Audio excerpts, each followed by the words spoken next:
Hello everyone, welcome back to another great practice tutorial. In this one, we are going to try to model this shape. And as you can see, it turned out really good. I will show you a few tricks to combine two different objects along with these newly added tools to Cinema 4D. I believe these are called set flow and equal spacing tools. Anyway, now let's get into the tutorial. Alright, let's start with a sphere. I will add this one in, then I will hit N and B to see the wireframes. As you can see, the topology is not looking that good, so I will change its type to hexahedron. Now we are going to get a better topology, a proper topology, but it's not perfect. If you zoom in, you're going to see that some polygons are smaller or larger than the other ones. So in order to evenly distribute these polygons, I will use a deformer called smoothing deformer. So I will hold down shift and add this one in, but it's not going to be enough because we are going to need an object to project this new object on. So I will add in another sphere, but this time I will just increase up the segments so that the surface of this new sphere will be perfectly smooth. I will hide this, then I will add in another deformer which is called shrink wrap deformer, and it should be below the smoothing deformer. After adding this one in, I will grab this new perfect sphere and put this one in here. This sphere is looking much better, but we are not there yet. We need to adjust the smooth deformer just a little bit more. So I will select it and increase up the iterations. It's gonna even the surface just a little bit more. Okay, something like that is gonna be what we need. Now I will group these and hide them for a few seconds or minutes because now we need to model the top detail. So to model that part, I will add in a disk, change the rotation segments to 6, then I will go to the top view, hit R and rotate it 30 degrees so that I will get that vertical edge loop right in the middle. Then I will hit W to go into rod coordinates and move that up. I will make it editable. Then I will grab polygon pencil and connect these points, then get rid of these diagonal edges. Then I will select these edges, right click on one of these axes or on this triangle and select world coordinates. Hold down Ctrl and drag that down. Then we can flatten out these edges. As you can see, this is symmetrical on 4 points, so I will use a symmetry object. But before doing that, let's zero out the position of that object. So I will go into model mode, hit 4, or you can click on that icon. Then I want this axis right on that point. I want this to be right at the beginning of this object. So I will enable snap and enable axis mode. Then I will move that on that point. Then I will turn this off. Then I will open up my coordinates manager, set this to world, and zero out to the position. Now it's going to be right in the middle of the world. Now I will hold down Alt and add a symmetry in. As I said, this is symmetrical on 4 points, so I will select radial one and set this to 4. We are going to need just a little bit offset right in the middle, so I will grab the disk and move it on the Z. I want these points to be really close to each other so that it's going to be easier for me to merge them. Okay, then I will put this symmetry under connect so that I can connect these points.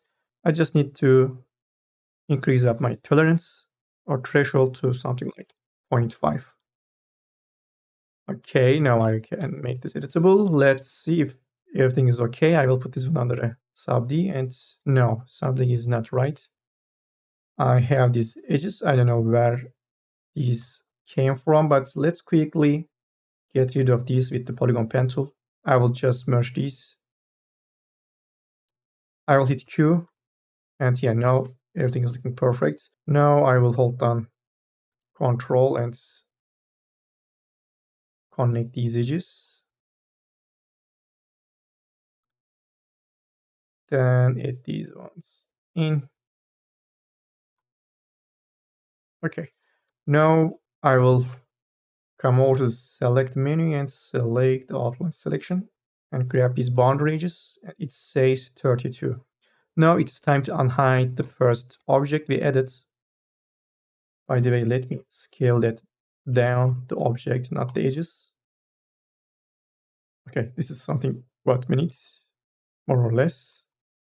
Move this up. So I know exactly how many edges I have, 32. So by knowing that, I will be able to change the segments of this sphere. So to test that out, I will make this surface editable and grab these edges with loop selection tool, and it says 40. So I will hit Ctrl Z, then select the sphere and lower that down to something like 28. Now let's make it editable again and make a loop selection one more time. 36, we have 32, so I should hit Ctrl Z again and lower that down one more time. And now we have exactly 32 edges. Now we are going to be able to connect these two objects without any problem. Now let's select this Alt and Control, bring this down. I will move this up. Now let's select this back. I will go into model mode, right click because I want to apply these deformers. Right click, connect objects and delete. Now while these edges are selected, I will make a filter selection and delete these. Now I will bring that down into that null. By the way, we can delete that sphere. We no longer need it. Now I will select these two, right click, connect objects and delete. So these two edge loops should be already selected. Then I will grab Stitch and Sieve tool, Alt and Shift and connect these matching points. And it's going to be that easy. Okay, let's see what's going to happen. I will put this one under that sub D, delete that null and enable it. Okay, let's drop that loop right in here. It's looking fine, but I believe we need to use set flow tool on these edges. It's gonna make the transition just a little bit better. So something like that. Now let me select these top points, adjust the shape, but this is looking already very nice. Then let me try to use that equal spacing tool to slide these up because that section is a little bit tight. And yeah, here we go. Perfect results. Now let me grab these top polygons, make an inset.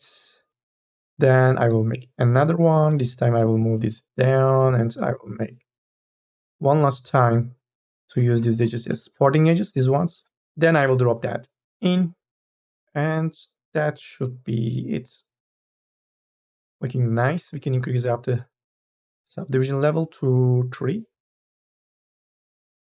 I always put a material on the objects so that we could get a preview of what this is going to look like in the render. So I'll drop this one in and let's set this to blank and increase up the roughness and orbit around the shape. Okay, it is looking perfect, no problem at all. We can try different roughness values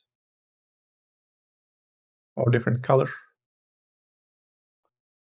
All right, this is looking perfect, no problem at all. I am really happy with the result. I hope you enjoyed it and learned something new. I believe that was a good example of how we can combine two different objects. As long as you match the points of different objects, it's going to be always quite easy to merge these two different objects. And also the other thing is always try to keep your mesh as low poly as possible. That's why I started to model the top section with a disk that had 6 segments. If you like this one, you can find similar ones on the channel. Also by subscribing and liking the video, you can support the channel.